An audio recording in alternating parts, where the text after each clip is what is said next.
lembro bem de dois senhores que peguei na casa da morte e levei para a incineração na usina. Disseram-me se tratar de líderes do partidão. Um deles me marcou muito, porque lhe haviam arrancado a mão direita. Ela estava dentro do saco, perto do corpo, resultado de tortura impiedosa. O outro homem parecia ter sido mais torturado. Era Davi Capistrano. A casa da morte era para onde iam as pessoas mais importantes. O Observatório da Imprensa está de volta e nesta edição trata do livro Memórias de uma Guerra Suja. O primeiro contato de Cláudio Guerra na intenção de confessar seus crimes foi com Perli Cipriano, que na época trabalhava para a Secretaria Especial de Direitos Humanos da Presidência da República. Visitei Cláudio Guerra no presídio de segurança aqui do Espírito Santo. Lá estava um homem um pouco velho, com a saúde um pouco abalada e com alguma preocupação da sua própria segurança no local em que ele estava preso. Conversei com ele, ele falou que tinha ideia de revelar fatos dos quais ele participou durante o período do regime militar. Ouvi atentamente e vi que eram fatos de extrema importância. Conversei detalhadamente com ele, que ele poderia dar uma grande contribuição ao país, esclarecendo os fatos que todos queriam saber, esclarecer a verdade. Cláudio Guerra, depois de suas denúncias que saíram no livro, ele precisa de proteção especial. A OAB está com essa preocupação, o ministro da Justiça está com essa preocupação e todos nós devemos ter. Ele faz denúncias de pessoas que estão vivas, o coronel Ustra. Ele ajuda a elucidar o fato da morte do Fleury, e muitas daquelas pessoas que ele denuncia, ele cita, que estiveram presentes nos acontecimentos, estão vivos. Então, portanto, ele é necessário cuidado especial para proteger a sua vida. Certamente haverá uma proteção para que ele possa continuar a existir e, quem sabe, revelar mais fatos. Rogério, aqui tem essa proteção à vida do Cláudio Guerra, tem um dado. Ele já sofreu uma espécie de advertência de que estão de olho nele, não foi? Tem uma semana, né? Bom, o Cláudio Guerra, ele conseguiu com o juiz sair de onde ele estava, que estava numa casa de idosos, né? Em Vila Velha, vamos dizer, a Niterói, do Rio de Janeiro. E ele, então, saiu e foi para outro lugar onde ele queria ficar na espera de ser convocado para ele, então, depor na comissão da verdade. E essa saída dele, um mês e tanto depois, aí ele veio com o filho visitar a família em Vila Velha, nessa Niterói Capixaba, né? E chovia muito, ele resolveu dormir na casa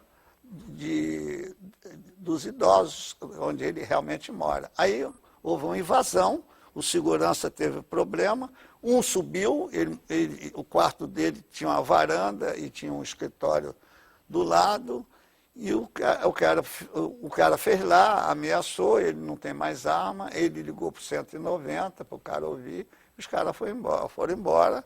Eu telefonei para ele não atribuiu isso a um atentado, que ele falou, os caras queriam me matar. É uma advertência. Como ele conhece o meio, ele tem coisa para dizer. Porque é uma coincidência. Ele foi dormir aquela noite. E como é que o pessoal... Como é que souberam? Tinha campana lá, como eles dizem, na gíria deles. Marcelo, tem aqui uma pergunta do Daniel Marques pelo Facebook. Ele pergunta, vocês tiveram algum receio de desenterrar essa história? Houve alguma ameaça a vocês dois? Não, a nós dois não. A gente não, eu e o Rogério não tivemos problema, grandes receios não. Em novembro passado, houve uma ameaça ao Cláudio Guerra. A gente conta isso no livro. O Ricardo Wilke é um dos membros da equipe dele, que inclusive teria participado do atentado ao Rio Centro. Ele pediu o Guerra, o filho, que procurasse um compadre dele, que também era da equipe dele nessa época, porque ele queria se lembrar de alguns detalhes. Esse compadre dele de nome Mineiro, na verdade, é um policial de nome Mário Viano, o codinome Mineiro, foi falar com o Ricardo Wilke, e o Ricardo Wilke mandou uma mensagem para ele através do filho dele, quer dizer, o Mineiro, disse ao filho dele: o Ricardo Wilke mandou te dizer que você já está fedendo.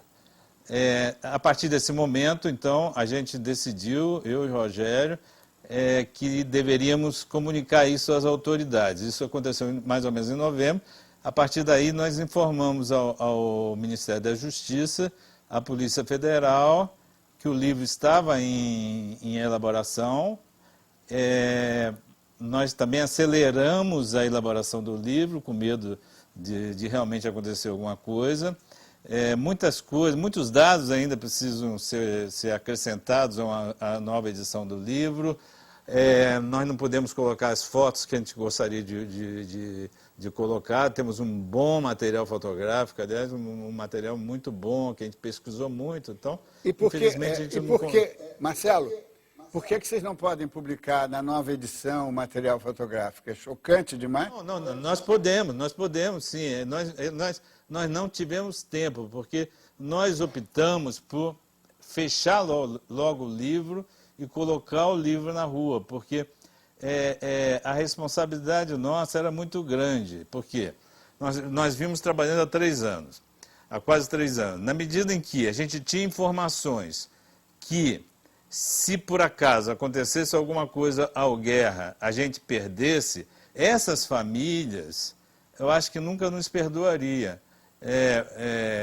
Eu acho também que nós temos aí, eu acho que o governo tem de correr com isso, aliás, eu gostaria de alertar para isso.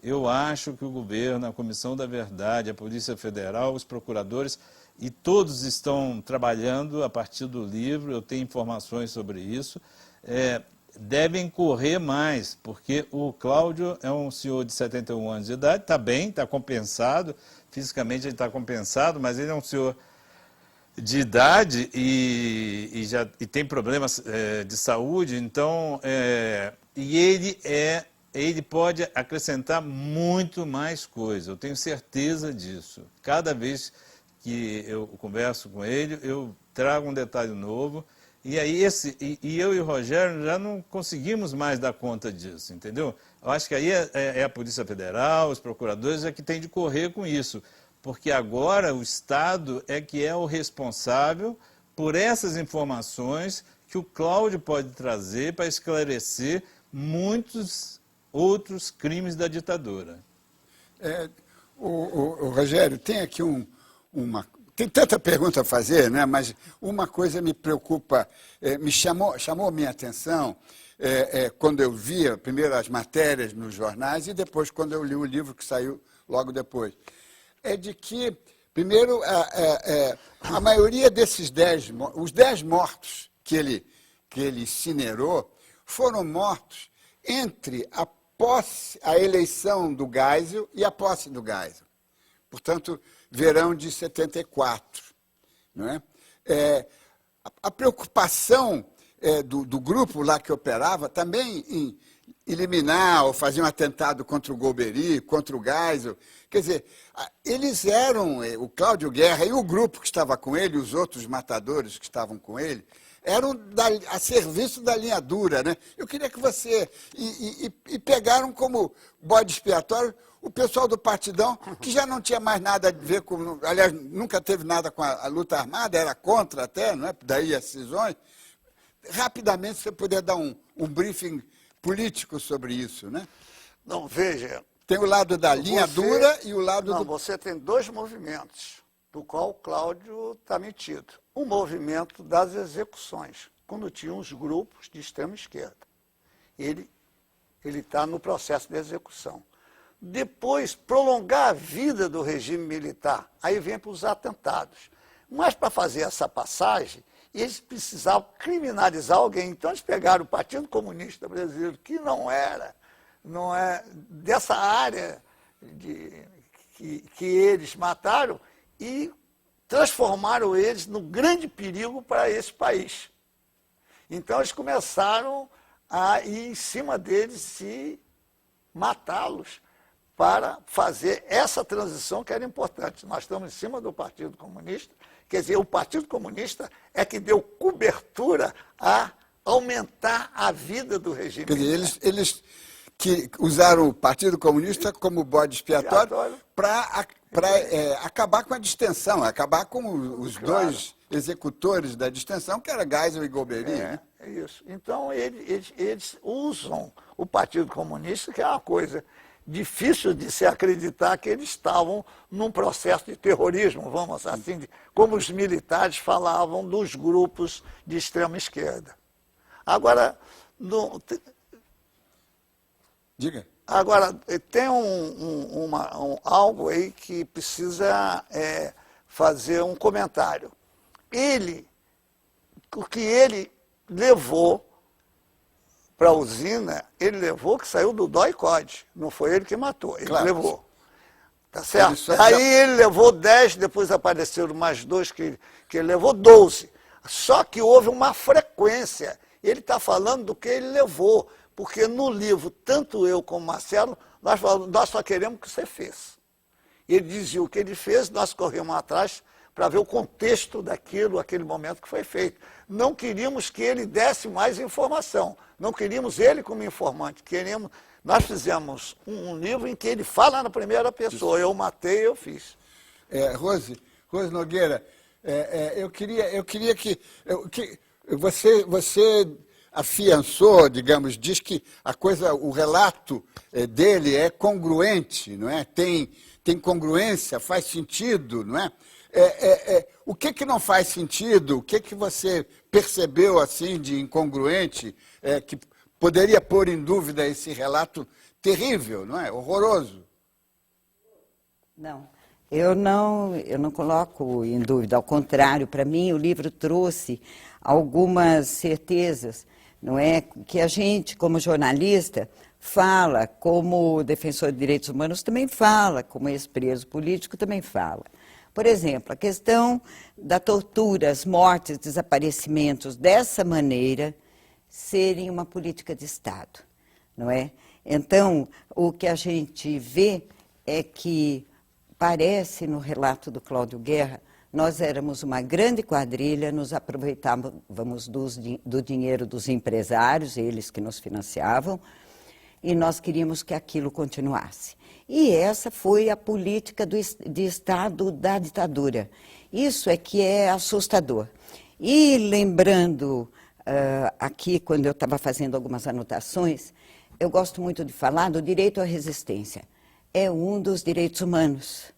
E quando se fala em luta armada, eu penso que a luta armada, quem fez contra o povo brasileiro foi a ditadura militar. Nós fizemos a luta de resistência. Então, e há uma luta de resistência de várias maneiras. Nós aqui, como jornalistas antigos, sabemos muito bem como foi em 64, como foi em 68, como foi a perseguição às organizações que responderam também com armas, mas resistiram. O direito à resistência é um direito universal e ele está na Carta dos Direitos Humanos. Então, quando se colocam essas discussões agora, falar em dois lados, que lados? Por exemplo, a resistência francesa passou pelo Tribunal de Nuremberg, não é? A resistência alemã, a italiana, quer dizer, isso é um absurdo ficar falando dessa forma.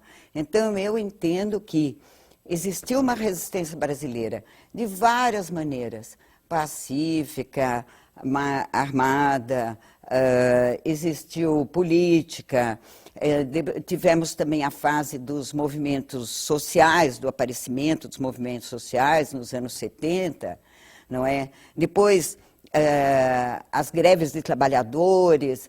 E o que acontecia com a ditadura? Eram essas as pessoas, foram essas as pessoas que nos levaram àquele desatino daquela maluquice daquela inflação que também ela provocou tanta morte, tanta coisa horrível, não é? Então, eu acho que a ditadura é uma coisa bem ampla, que falta examinar. Agora, não tenho nenhuma dúvida, o que eu acho importantíssimo nesse livro é a questão da política de Estado, entende? E, principalmente, quando alguém não interessava entre eles, o caso da morte do Alexandre Baumgarten é um exemplo, e do Fleury é outro.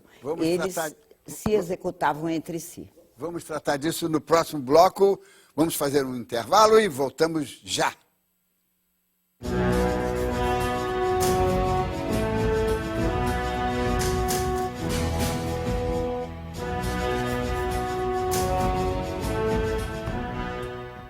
Em nome da segurança do Estado brasileiro, os membros da comunidade de informações podiam tudo: perseguir, grampear, investigar, julgar, condenar, interrogar, torturar, matar, desaparecer com o corpo e alijar famílias do paradeiro de seus entes queridos. Não havia um código de ética, nem formal nem informal, que direcionasse nossas condutas. Tudo era permitido.